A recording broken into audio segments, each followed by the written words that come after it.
প্রতিটি মানুষকে যৌবন দেওয়া হয়েছে। যৌবন কালটা কেমন করে অতিবাহিত করলে, কিভাবে তুমি পার করেছ, যৌবন কালের হিসাবটা আল্লাহকে বুঝিয়ে দাও। কারণ যৌবন কালে তোমার বিশেষ বিশেষ কিছু ইবাদত আছে। তুমি যদি যৌবন কাল রং তামাশায় আনন্দ ফুর্তিতে পার করে দাও, আল্লাহকে সেদিন জবাব দিতে পারবে না। তাই কিয়ামতের দিন দ্বিতীয় প্রশ্ন করা হবে, যুবক রে, তুমি তোমার যৌবন কালের হিসাবটা আমাকে দাও। নবীজি বললেন, শোনাম 660 নম্বর হাদিস সহিহ বুখারীর, কিয়ামতের দিন 7 প্রকার মানুষকে আল্লাহ তার আরশের নিচে স্থান দেবে। 7 প্রকার মানুষকে। ওই 7 জনের ভিতরে একজন নবী বললেন, শোনো, ওয়াশাবুন নাসাফি ইবাদাতিল্লাহ, যে যুবক যৌবনকালে আল্লাহর ইবাদত করে, যে যুবক যৌবনকাল আল্লাহর পথে পার করে, আল্লাহর ইবাদতে অতিবাহিত করে, এই যুবককে আমার আল্লাহ কাল কিয়ামতের দিন আল্লাহর মেহমান বানাবেন, আল্লাহর আরশের নিচে স্থান দেবেন। এজন্য যুবক রে, যৌবনকাল আল্লাহর পথে তুমি ব্যয় করো। যদি যৌবনকাল আল্লাহকে বুঝাতে না পারো, কিয়ামতের দিন বাঁচতে পারবে না, পারবে না, পারবে না। এখন একটা প্রশ্ন করব, উত্তর দেন দেখি ভাই। যারা আছেন যুবক, যারা আছেন তারা উত্তর দেন।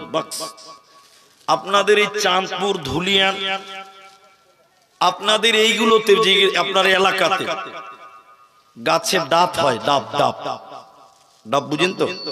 নারকেল গাছ এলাকাতে নাই? আচ্ছা, তা আপনি এদিকে দেখেন, এই যে ধুলিয়ান বাজার বা ডাক বাংলা মোড়, একটা ডাবের দাম এই এলাকাতে কত করে ভাই?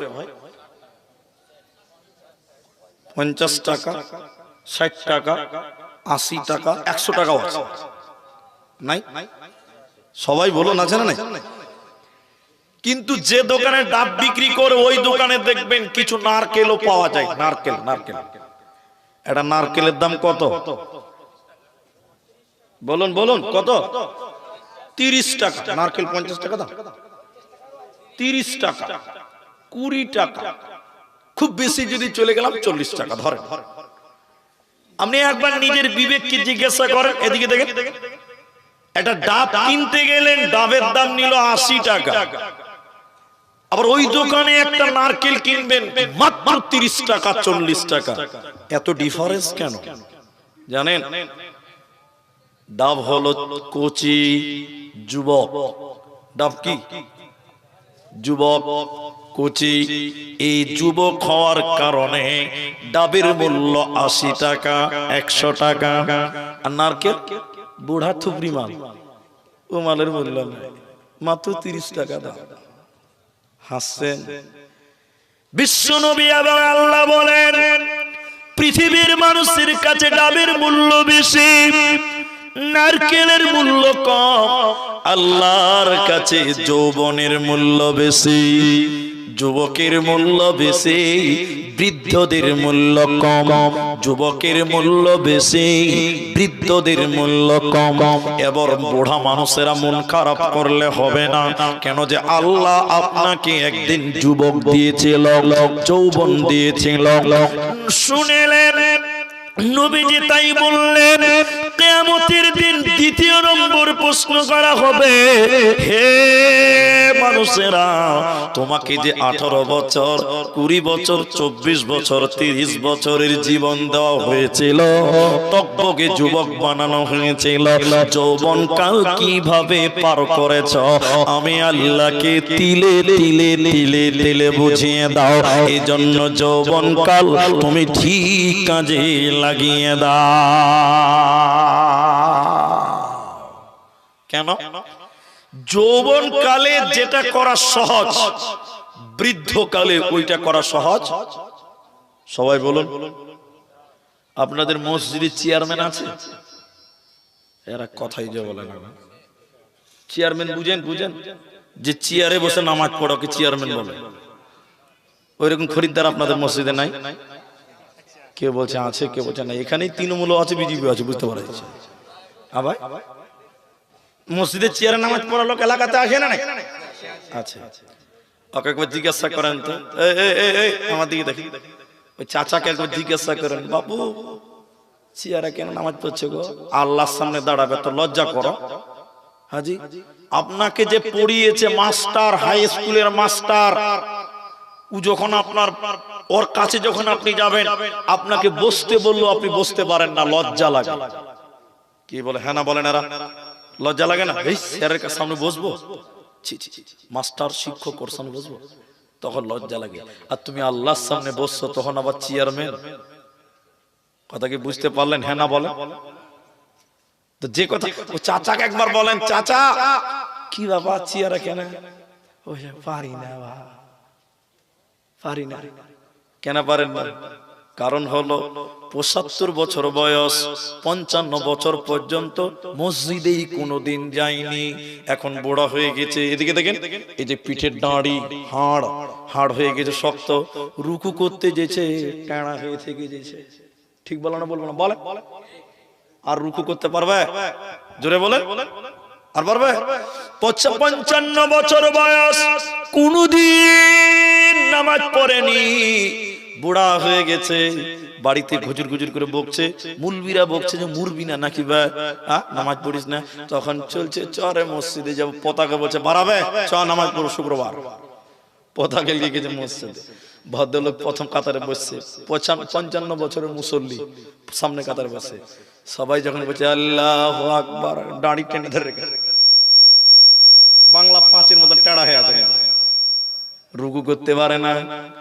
মাগরিবের নামাজে যাবে, পতাকা বলছে চেয়ারটা লেতে পারে, চেয়ারটা লে। দাদু চেয়ারে কেন? পারি না ভাই। যদি রমজান মাস হয়ে যায়, প্রথম দিন তারাবিতে যে ভাই তোমরা পড়ে নাও, পড়ে পারে না। ঠিক বলো না? বলবো না? বলে। কিন্তু লোকটা যদি 10 বছর থেকে নামাজ পড়তো, ওই লোকের রুকু করতে কোনো অসুবিধা হতো? সবাই বলে না। সাজদা করতে অসুবিধা হতো না। এজন্য নবীজির ওই হাদিসটা আবার এখানে অ্যাপ্রোচ করেন। দুটি হাদিসকে একসঙ্গে নিয়ে আলোচনা চলছে। সেটা কি? নবী বললেন 5টা জিনিসকে গনিমত মনে করো। প্রথম নাম্বার গনিমত কি? নিয়ামত কি? নবী বলেন শাবাবাকা ক্বাবলা হারামিকা, যৌবনকে নিয়ামত মনে করো, অস্ত্র মনে করো, হাতিয়ার মনে করো। যৌবন ফুরিয়ে গেলে, মাথা টুকে মরে গেলে আর যৌবন কাল পাবে না। অতএব যৌবন কালে তুমি আল্লাহর পথে তুমি সময় দাও। কাল কিয়ামতের দিন যখন জিজ্ঞাসা করা হবে, তুমি তোমার যৌবন কালের হিসাবটা দাও। সেদিন তিলে তিলে হিসাব দিয়ে বেঁচে যাবে, তোমার কোনো টেনশন হবে না, থাকবে না। তাহলে যৌবন কালে কি করবেন? দুটি ইবাদত বলবো, আমাদেরকে দেখেন। এক, এদিকে দেখেন, যৌবনকালে বেশি বেশি করে কামাই করতে হবে। আপনারা বলুন কি করতে হবে? এতটি লোক মুখ খুলেন, কি করতে হবে? কামাই করতে হবে, ইনকাম করতে হবে। টাকা 1 লাখ আছে, নিয়ত করবেন 10 লাখ করব। আপনি বলছেন এত টাকাতে হবে কি গো? ইসলাম কোনোদিন গরিব হতে বলেনি, ইসলাম বলছে বড় লোক হও। মুলবিদেরকে জিজ্ঞাসা কর, ইসলাম যদি গরিবই হতে বলতো, তাহলে যাকাতটা দিবে কে ভাই? হজটা করবে কে? 5 লাখ লাগবে হজ করতে গেলে, 4 লাখ লাগবে। আপনাদের এলাকায় কত লাগে? 4 লাখ লাগে। তো 4 লাখ টাকা কার? আপনি কামাই না করবেন তো হজটা করবেন কি করে? তাহলে ইসলাম বলছে বড় লোক হও, মালদার হও, পয়সাওয়ালা হও, মাল ইনকাম করতে হবে। দলিল 2 জায়গা থেকে আপনাকে দিচ্ছে, দেখেন। এক, যুবক, অবিমা আনফাকু মিন আমওয়ালিহিম, ইনকাম করো পুরুষেরা। পুরুষ কে করবে? ওই বুড়া লোক, বড় লোক ইনকাম করতে পারবে? তাহলে ইনকাম করবে যুবক। আর এক জায়গা থেকে দলিল দিব, তাহলে শুনে নাও, ইনকাম করো যৌবন কাল, রোডে টাউনে মরিচ কেটে রাজমিস্ত্রি করে হোক, যে কোনো পথে হালাল পথে অবলম্বন করে তোমাকে মাল কামাই করতে হবে। যৌবন কালে কামাই করাও একটা ইবাদত। আমার কথা আপনারা বুঝতে পারছেন তো? এই যে মসজিদটা জুমা মসজিদের জালসা, এটা উদাহরণ দিচ্ছেন, হাদিসে নাই, কোরআনেও নাই, তাফসীরেও নাই, এটা আমার ব্যক্তিগত কথা আমি বলছি। এই গ্রামের একদিন 82 বছরের বয়োবৃদ্ধ, 82 বছর বয়স, কত বছর বললাম? দুপুরে 11টার সময় ভাত খেয়েছি, বুড়া মানুষ তো, জোহরে যে আজান দিয়েছি, বুড়া লাঠিতে করে ঢক ঢক করতে করতে করতে করতে মসজিদ চলে গেছে। ও ভাত খেয়ে মসজিদে গেছে কেন জানেন? ও নিয়ত করেছে যে আর জোহরের নামাজ পড়ে বাড়ি যাব না, একদম আসরের নামাজ পড়ে তারপর বাড়ি যাব। ভালো করে বুঝুন কথাটা। জোহরের নামাজের পর বুড়া মসজিদের এক কানাতে বসেছে, এদিকে দেখেন, শুরু করেছে সুবহানাল্লাহ, আলহামদুলিল্লাহ, আল্লাহু আকবার, লা ইলাহা ইল্লাল্লাহ, জিকির আজগার করছে, তাসবিহ তাহলিল করছে। ভালো করে বুঝুন কথাটা। এখন আমার সমান একজন 30 বছরের যুবক বুড়ার দিকে এরকম দেখে বলছে, যাবে বুড়া তো নেকি লুটে নিলে, ও বুড়া শালা বাড়ি যাবে না নাকি? ও তো দু হাতে তাসবিহ গুনছে রে। তো না, আমার মতন যুবক ছেলে বলছে, দেখছি আমি 5G স্পিডে চালাবো। এবার আমার মতন একটা যুবক ছেলে মসজিদের আরেক কানাতে বসেছে, বলছে সুবহানাল্লাহ, আলহামদুলিল্লাহ, বন্দে ভারত চলছে, একদম 5G স্পিড। বুড়া খালি টেনা চোখে দেখছে, কি করবে বুড়া মানুষ, ও তো জওয়ান মানুষ। এই যুবক ছেলে সুবহানাল্লাহ আলহামদুলিল্লাহ করতে করতে ইও আসর ঠেকিয়ে দিয়ে আসরের নামাজ পড়ে বাড়ি গেল। আপনাদের জিজ্ঞাসা করছি, উত্তরটা দেন। বুড়া মানুষ সুবহানাল্লাহ আলহামদুলিল্লাহ আল্লাহ বলছে, নেকি পাবে কি পাবে না? সবাই বলুন পাবে। আর আমার মতন যুবক একটা চ্যাংড়া ছেলে, ও এরকম সুবহানাল্লাহ আলহামদুলিল্লাহ নেকি পাবে? পাবে না, পাবে না। কেন পাবে না? সুবহানাল্লাহ আলহামদুলিল্লাহ আল্লাহু আকবার নফল, ফরজ না। এগুলো কি নফল? নফল মানে অতিরিক্ত। কিন্তু মাল ইনকাম করা ফরজ। এতটি মুফতি বসে আছেন, বলেন আগে ফরজ নাকি নফল? ফরজ বলে দলিল, আল্লাহ কোরআনে বলেন, ফাইযা কুদিয়াতিস সালাতু ফান্তাশিরু ফিল আরদ ওয়াবতাগু মিন ফাদলিল্লাহ। যখন তোমার নামাজ হয়ে যাবে, তুফান্তাশিরু ফিল আরদ, জমিনে বেরিয়ে যাও, ওয়াবতাগু মিন ফাদলিল্লাহ, আল্লাহর রিজিক, আল্লাহর ফদল তোমরা অন্বেষণ করো। তাহলে যুবকের জন্য মাল ইনকাম করা ফরজ। বুড়া মানুষ রিক্সা চালাতে পারবে না, কি করবে? তো ওনার ফরজ দরকার নাই, মসজিদে বসে যেটুকু পারে নফল করবে, সুবহানাল্লাহ আলহামদুলিল্লাহ। তাহলে যুবকের প্রথম নম্বর ইবাদত হলো হালাল রুজি তল্লাশ করা। কিছু মনে নেবেন না, কিছু কিছু জায়গাতে কিছু ঢিলা লোক আছে, ঢিলা ঢিলা অলস আছে না, একদিন কামাই করে 3 দিন বসে বসে খাবে, তারপর আবার কামাই করতে যায়। এরকম লোক নাই আপনার দিকে? ওই একদিন রাজমিস্ত্রি করেছে, 500 টাকা পেয়েছে, ওই 500 শেষ না হওয়া পর্যন্ত কাজে যায় না। এরকম মাল আছে না নাই? বহুত আছে, বহুত না কম, বহুত আছে। শুনেলেন, দ্বিতীয় নম্বর ইবাদত কি? যুবকের জন্য স্পেশাল একটা ইবাদত ইসলামে দেওয়া হয়েছে, যে ইবাদতটা বৃদ্ধদের জন্য মাপ, শিশুদের জন্য মাপ, মহিলাদের জন্য মাপ, একমাত্র তরুণদের জন্য, যুবকদের জন্য। সেই ইবাদতটার নাম জিহাদ। এখন ভারতবর্ষে জিহাদের পরিস্থিতি নেই, দিলে শহীদের তামান্না নিয়ে যুবক, তুমি দিলের তামান্না নাও আল্লাহ, তুমি শহীদের মরণ দিও আল্লাহ। জিহাদ, জিহাদ ফি সাবিলিল্লাহ।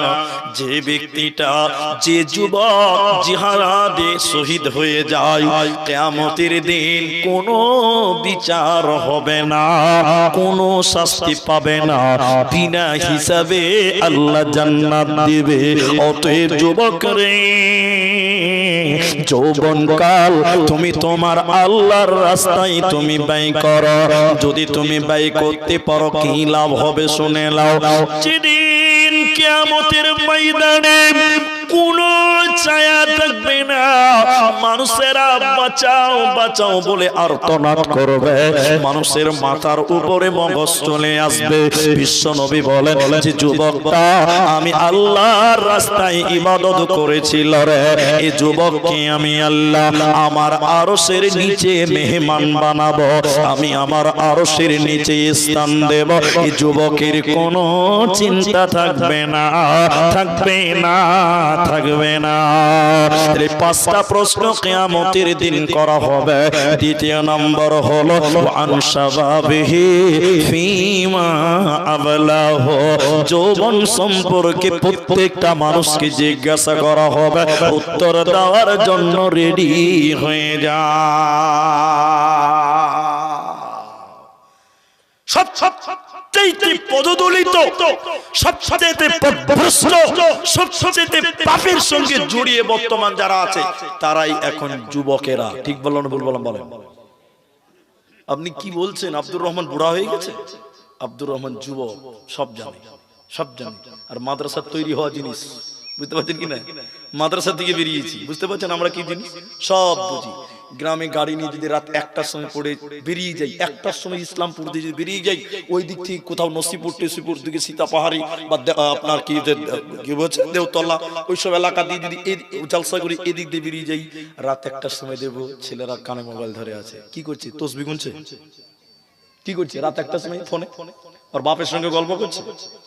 কি করে? খালি ফোনে হ্যালো গেল গেল হ্যালো এই চলছে। সবচাইতে পদদলিত, সবচাইতে